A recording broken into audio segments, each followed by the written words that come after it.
Untuk menjalankan keseluruhan program dimaksud, kami mengusulkan pagu indikatif Kementerian Keuangan tahun anggaran 2027 sebesar Rp49,8 triliun. Assalamualaikum warahmatullahi wabarakatuh. Salam sejahtera bagi kita semua. Shalom, Om Swastiastu, Namo Buddhaya, salam kebajikan. Yang terhormat pimpinan Komisi 11 DPR RI dan anggota Komisi 11 DPR RI, kami akan menyampaikan rencana kerja dan anggaran BA 015 Kementerian Keuangan pagu indikatif tahun anggaran 2027. Paparan dikelompokkan sebagai berikut. Yang pertama, highlight kondisi ekonomi dan fiskal tahun 2026, kemudian langkah strategis dan capaian Kementerian Keuangan tahun 2026, yang ketiga adalah rencana kerja dan anggaran Kementerian Keuangan tahun anggaran 2027. Pimpinan dan anggota Komisi 11 yang terhormat, Indonesia menunjukkan fundamental ekonomi yang tetap solid, didukung kinerja fiskal yang sehat dan sustainable di tengah perekonomian global yang sangat menantang.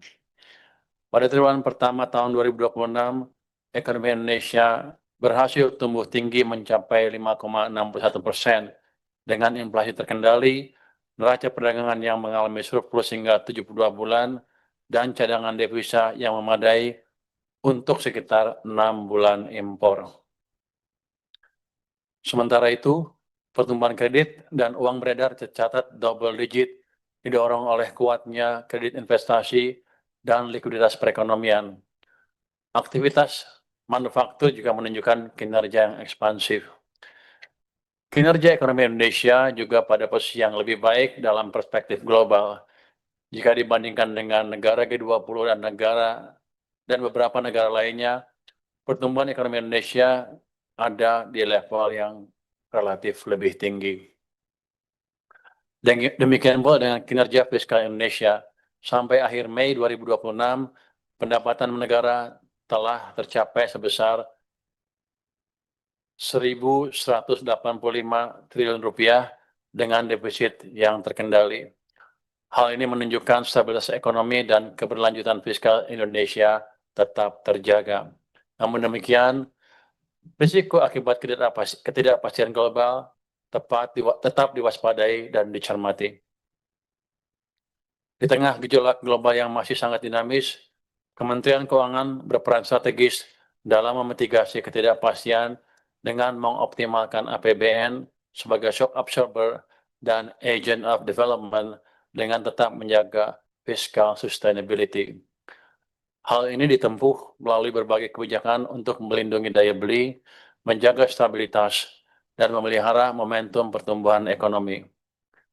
Kuatnya fundamental ekonomi domestik dan didukung kebijakan yang semakin solid menjadi landasan yang kokoh untuk menyongsong dinamika tahun 2027. Pimpinan dan anggota Komisi 11 yang terhormat, Kementerian Keuangan terus menjaga kinerja fiskal untuk mendorong ekonomi tumbuh lebih tinggi melalui berbagai langkah strategis dalam rangka pencapaian optimalisasi pendapatan, belanja berkualitas, dan pembiayaan inovatif. Sampai akhir Mei 2026, pendapatan negara telah tercapai sebesar Rp1.185 triliun dari target Rp3.153,6 triliun, naik 19,1% dari tahun lalu. Ini dicapai antara lain melalui reformasi sistem pajak dan bea cukai, serta penindakan tegas penunggak pajak dan penyelundupan. Belanja negara telah terrealisasi sebesar Rp1.365,4 triliun dari target Rp3.842,7 triliun, naik 34,4% dari tahun lalu, yang dicapai melalui percepatan belanja, peningkatan pengawasan dan efisiensi belanja, serta mendukung program kerja prioritas nasional, serta diarahkan untuk memberi manfaat bagi masyarakat melalui program pro-growth dan pro-welfare dalam beberapa tahun terakhir. Sementara itu, pembiayaan telah direalisasikan sebesar Rp379,4 triliun dari target sebesar Rp689,1 triliun dengan melakukan pengendalian defisit dan utang dalam batas aman dan manageable, serta memanfaatkan SAL sebagai fiscal buffer untuk antisipasi ketidakpastian dan mendorong pertumbuhan. Pembiayaan dalam negeri menjadi prioritas dalam 3 tahun terakhir ini. Selain itu, tata kelola juga dijaga yang ditandai dengan perolehan opini wajar tanpa pengecualian atau WTP dari BPK sebanyak 10 kali berturut-turut untuk laporan keuangan pemerintah pusat dan laporan keuangan BUN, serta 15 kali berturut-turut untuk laporan keuangan bagian anggaran 015. Kinerja organisasi Kementerian Keuangan mencapai 110,3, meningkat dari tahun sebelumnya sebesar 108,4, dan indeks kepuasan pengguna layanan Kemenkyu juga meningkat dari tahun 2024 sebesar 4,46 menjadi 4,7 skala 5 pada tahun 2025. Pimpinan dan anggota Komisi 11 yang terhormat, pada tahun 2027, rencana kerja Kementerian Keuangan dirancang untuk mendukung PKPN dan kegiatan strategis yang dilaksanakan melalui 5 program, yaitu program kebijakan fiskal, sektor keuangan dan ekonomi yang diampu oleh 6 unit eselon 1, yaitu DJSEF, DJSPSK, DJBC, DJPK, DJPPR, DJA, dengan kegiatan antara lain pendanaan pendidikan dasar terhadap peningkatan akses pendidikan yang mendukung PKPN 514 sekolah rakyat.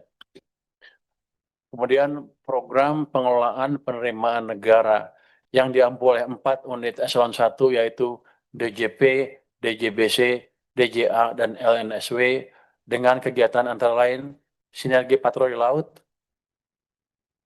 yang terkoordinasi yang mendukung PKPN pemberantasan penyelundupan. Program yang ketiga, program pengelolaan belanja negara yang diampu oleh 2 unit eselon 1, yaitu DJA dan DJPK, dengan kegiatan BIMTEK BUMDes yang mendukung PKPN 80.000 koperasi desa Kelurahan Merah Putih. Yang keempat, program pengelolaan perbendaharaan kekayaan negara dan risiko yang diampu oleh 3 unit eselon 1, yaitu DJPB, DJKN, dan DJPPR, dengan kegiatan antara lain kebijakan pengelolaan kekayaan negara yang mendukung beberapa PKPN, yaitu makanan bergizi gratis anak sekolah, 3 juta rumah, program 514 sekolah rakyat, dan 80.000 koperasi desa Kelurahan Merah Putih, mobil nasional, serta 66 rumah sakit upgrade. Yang kelima adalah program dukungan manajemen yang diampu oleh seluruh unit eselon 1 dan BLU lingkup Kemenkyu, dengan kegiatan antara lain pendanaan untuk volume penyaluran selisih harga biodiesel mendukung PKPN mandatori biodiesel 50 atau B50. Untuk menjalankan keseluruhan program dimaksud, kami mengusulkan pagu indikatif Kementerian Keuangan tahun anggaran 2027 sebesar 49,8 triliun rupiah yang terdiri dari alokasi rupiah murni sebesar 39,32 triliun rupiah, PNBP sebesar 102,15 miliar rupiah, dan BLU sebesar 10,38 triliun rupiah, dengan rincian sebagai berikut. 1. Program kebijakan fiskal sektor keuangan dan ekonomi sebesar 36,33 miliar rupiah yang bersumber dari rupiah murni. Yang kedua, program pengelolaan penerimaan negara sebesar 1,62 triliun rupiah yang bersumber dari rupiah murni. Yang ketiga, program pengelolaan belanja negara sebesar 14,12 miliar rupiah yang bersumber dari rupiah murni. Yang keempat, program pengelolaan perbendaharaan kekayaan negara dan risiko sebesar 194,68 miliar rupiah yang bersumber dari rupiah murni sebesar 93,63 miliar rupiah, dan PNBP sebesar 101,04 miliar rupiah. Dan yang terakhir adalah program dukungan manajemen sebesar 47,93 triliun rupiah yang bersumber dari rupiah murni sebesar 37,55 triliun rupiah, PNBP sebesar 1,1 miliar rupiah, dan BLU sebesar 10,37 triliun rupiah. Secara tren, pagu yang diusulkan ini sama dengan pagu tahun anggaran 2026 setelah dikurangi efisiensi. Hal ini sejalan dengan kebijakan nasional terkait efisiensi anggaran dan penajaman belanja, di mana kementerian lembaga perlu mengoptimalkan sumber daya dan anggaran yang ada di tengah kebutuhan yang semakin meningkat, terutama untuk mendukung program kerja prioritas nasional. Pagu Kementerian Keuangan tahun anggaran 2027 yang diusulkan sebesar 49,80 triliun rupiah jika dilihat per fungsi dan per program, yaitu satu, untuk fungsi pelayanan umum diusulkan sebesar 45,52 triliun rupiah, fungsi ekonomi sebesar 284,71 miliar rupiah, dan fungsi pendidikan diusulkan sebesar 3,99 triliun rupiah. Pimpinan dan anggota Komisi 11 DPR RI yang terhormat, sebagai penutup, kami mohon perkenan pimpinan dan anggota Komisi 11 DPR RI untuk dapat memberikan persetujuan terhadap pagu indikatif Kementerian Keuangan tahun anggaran 2027 sebagai berikut. Yang pertama, pagu indikatif Kementerian Keuangan tahun anggaran 2027 diusulkan sebesar 49 triliun 801 miliar 124 juta 984 ribu rupiah. Jika dipilih menurut rincian per fungsi adalah sebagai berikut. Fungsi pelayanan umum 45 triliun 519 miliar 962 juta 468 ribu rupiah. Fungsi ekonomi sebesar 284 miliar 711 juta 512 ribu rupiah. Untuk fungsi pendidikan sebesar 3 triliun 996 miliar 451 juta 4.000 rupiah. Alokasi ini diperlukan untuk mendukung pelaksanaan tugas Kementerian Keuangan dalam menjaga stabilitas fiskal, memperkuat layanan publik, serta mewujudkan transformasi ekonomi yang inklusif dan berkelanjutan. Pimpinan dan anggota Komisi 11 DPR RI yang terhormat, demikian paparan kami. Atas perhatian, dukungan, dan kerjasama yang diberikan, kami sampaikan terima kasih. Wassalamualaikum warahmatullahi wabarakatuh.